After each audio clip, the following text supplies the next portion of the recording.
Sir మనం ఆంధ్రప్రదేశ్‌లో చూస్తున్నాం సార్. విస్తృతంగా వరదలు రావడం, విజయవాడ మొత్తం కూడా మునిగిపోయింది సార్. అయితే ఈ వరదలకు గల కారణం కొల్లేరు సరస్సు అండ్ బుడమేరు ఈ రెండిటి వల్లే ఈ వరదలు విస్తృతంగా వచ్చాయి. ఆపరేషన్ కొల్లేరు కూడా ఫెయిల్ అయింది అని చెప్పేసి అనుభవజ్ఞులైన ఇంజినీర్లయితే చెప్పడం చూస్తున్నాం సార్.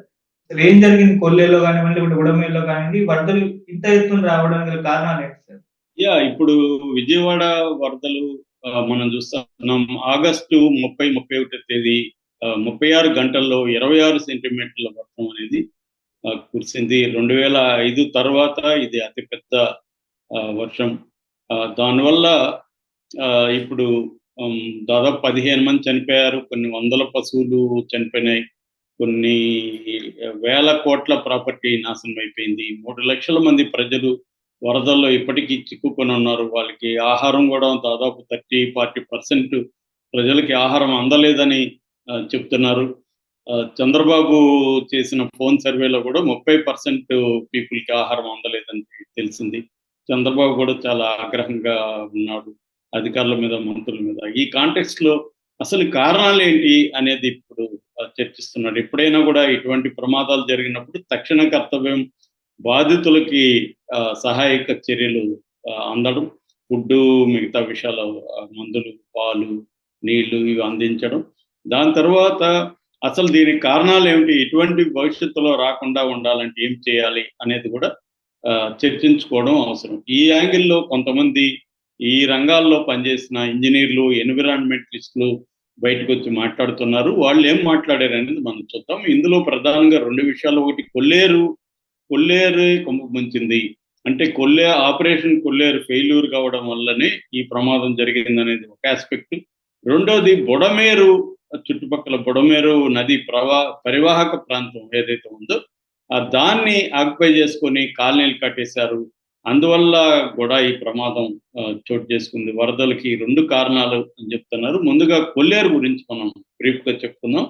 కొల్లేరు అనేది ఇటు ఏలూరు, వెస్ట్ గోదావరి జిల్లాల మధ్య 12 మండలాల్లో 2,22,300 ఎకరాల విస్తీర్ణంలో ఉంటదన్నమాట. ఇది చాలా పెద్దది. సో, ఇందులో ఈ ఏరియాలో 122 గ్రామాలున్నాయి.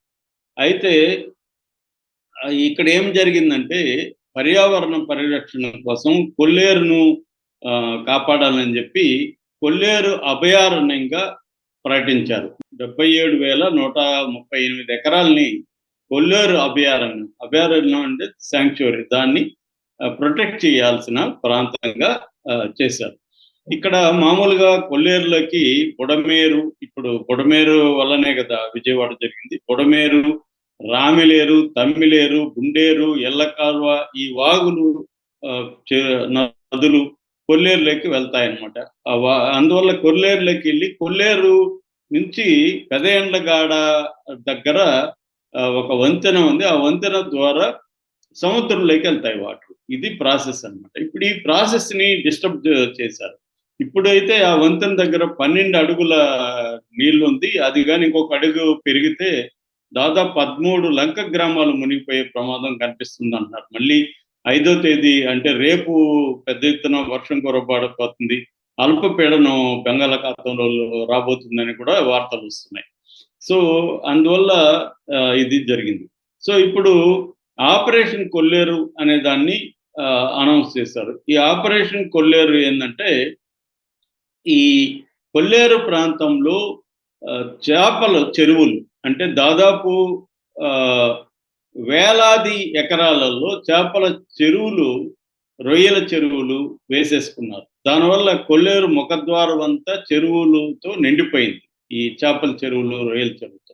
అందుకని దీన్ని తొలగించడం కోసం ఆపరేషన్ కొల్లేరు అనే పేరుతో 2006లో 25,142 ఎకరాల్లో ఉండే చెరువుల్ని తొలగించి కట్టారు. కానీ దాని తర్వాత దాగిపోయింది. ఆగిపోయి ఇంకా 15,000 ఎకరాల్లో ఇప్పటికి కూడా ఈ రొయ్యల చెరువులు, చేపల చెరువులు ఉండిపోయినాయి. అందువల్ల కొల్లేరులోకి బుడమేరు కావచ్చు, మిగతా నేను చెప్పిన లిస్టులో ఉండే చెరువులన్నీ నదులు అన్నీ కూడా కొల్లేరు చెరువులోకి వెళ్లకుండా, సరస్సులోకి వెళ్లకుండా ఇవి అడ్డుకుంటున్నాయి. అందువల్ల వెనక్కి తన్నుతుంది. వరద వెనక్కి తన్నుతుంది. ఇది గాని సాఫీగా వెళ్ళి ఉంటే ఇప్పుడు చాలా వరకి ఈ స్థాయిలో ఉండేది కాదు.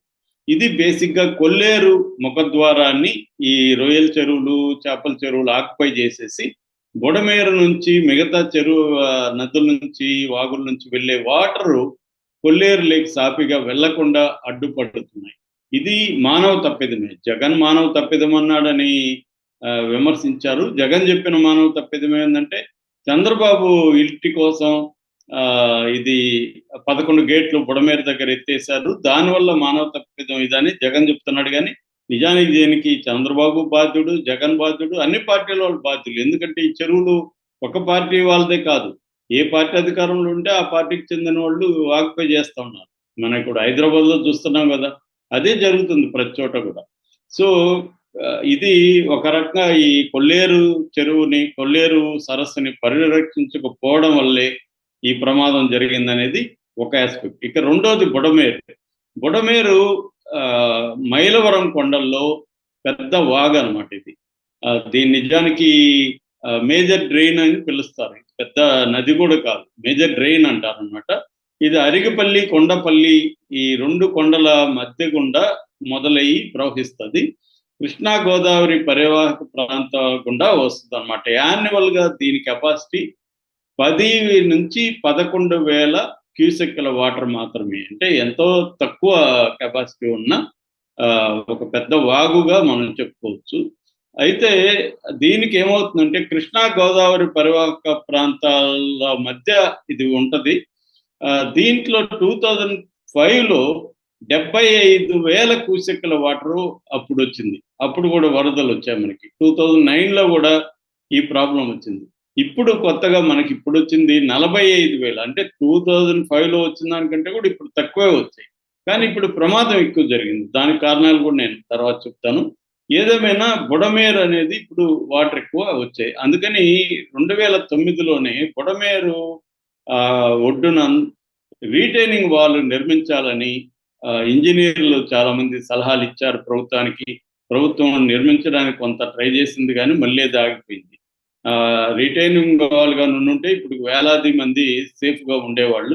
అది కాలేదు. మనకి కృష్ణాలంక దగ్గర రిటైనింగ్ వాల్ చంద్రబాబు పీరియడ్లో స్టార్ట్ అయ్యి జగన్ పీరియడ్లో కంప్లీట్ అయింది. వాళ్ళిద్దరిని కూడా అభినందించాలి మనం, చంద్రబాబుని, జగన్ని. ఆ రిటైనింగ్ వాల్ వల్ల ఇప్పుడు కృష్ణాలంక ఏరియాలో ఉండే ప్రజలు సురక్షితంగా ఉండడానికి ఆ రిటైనింగ్ వాల్ ప్రధాన కారణం. అయితే బుడమేరుకి అది జరగలేదు. సో ఇదేమైందంటే బుడమేరు పరివాహక ప్రాంతం మెల్లగా వచ్చి సింగనగర్ దగ్గర విస్తరిస్తుంది అనమాట. అక్కడ ఏమైనాయంటే రియల్ ఎస్టేట్ బ్యాచ్, అన్ని పార్టీల వాళ్ళు ఉన్నారు ఇక్కడ. తెలుగుదేశం, జనసేన, వైసీపీ అని కాదు, అన్ని రకాల పార్టీల దీంట్లో ఉన్నారు. వాళ్ళు ఏం చేశారంటే వెంచర్లు వేసి మిడిల్ క్లాస్ రేట్లు కూడా పెట్టారు అట్రాక్ట్ చేయడానికి. దాంట్లో మిడిల్ క్లాస్ అంతా కూడా ఏమైంది, తక్కువ రేట్లకు వస్తుంది, మంచి కాలనీ డెవలప్ అవుతుంది ఇక్కడ అని చెప్పి కొనేశారు అక్కడ. సో ఇప్పుడు ఎక్కడైతే ఈ కాలనీలు ఏర్పడ్డాయో అవే ఇప్పుడు మునిగిపోయినాయి. అవే మనకి సింగనగర్ కావచ్చు, రామకృష్ణాపురం కావచ్చు, నందమూరి నగర్ కావచ్చు, నున్నా కావచ్చు, 1 టౌన్ కావచ్చు, కృష్ణలంక, ఇబ్రహీంపట్నం, ఇవన్నీ మునిగిపోవడానికి ప్రధాన కారణం బుడమేరు పరివాహక ప్రాంతాన్ని ఆక్యుపై చేసి కాలనీలు కట్టేశారు. ఇది మేజర్ గా మనకి జరుగుతుందన్నమాట. సో ఇది మామూలుగా అయితే బుడమేరు డ్రైన్ కి డైవర్స్ కెనాల్ ఒకటి ఉంది. దాన్ని రెగ్యులేటర్ ఉంటది. అక్కడ 11 గేట్లు ఉంటాయన్నమాట. ఈ 11 గేట్లని మొన్న ఎత్తేసారు.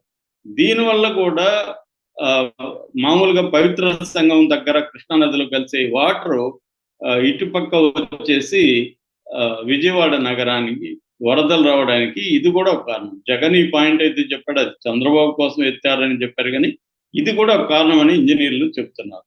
సో ప్రధానంగా 2 కారణాలు. ఒకటి, కొల్లేరు సరస్సుని ఆక్యుపై చేసిన ఈ రొయ్యల చెరువులు, చేపల చెరువులు, దానివల్ల ఈ వాగులన్నీ అటు పోకుండా రివర్స్ వరద తన్నింది.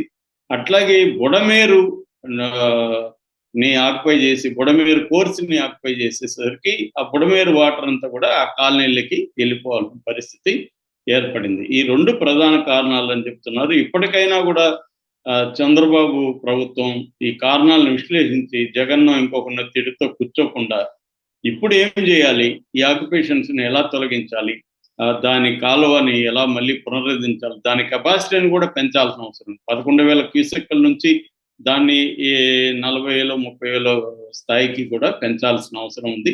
అట్లాగే ఆపరేషన్ కొల్లేరును మళ్ళీ పునరుద్ధరించి 15,000 ఎకరాల్లో ఉండే చెరువులన్నీ, ఈ చేపల చెరువులు, రొయ్యల చెరువులు, వీటన్నిటిని కూడా తొలగించి దాన్ని క్లియర్ చేయాల్సిన అవసరం ఉంది.